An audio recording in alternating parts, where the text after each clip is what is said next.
मैं पहले ही अब्बास से कह चुकी हूँ और आपको भी बता रही हूँ कि इस घर की औरतें और बच्चे यहाँ इसलिए नहीं है कि उन पे हाथ उठाया जाए। मिस नाज़नीन, आपने मुझसे झूठ क्यों बोला? क्या आप यहाँ काम करती हैं? मिस्टर रुस्तम, मैं आपको सब कुछ बताने वाली थी। क्या बताने वाली थी?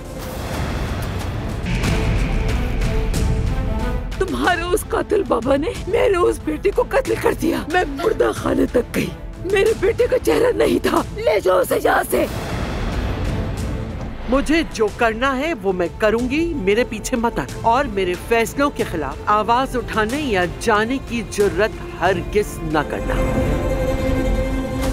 अब तुम्हारा बचना बिल्कुल नामुमकिन है। अपनी खैर मनाओ दोस्तों।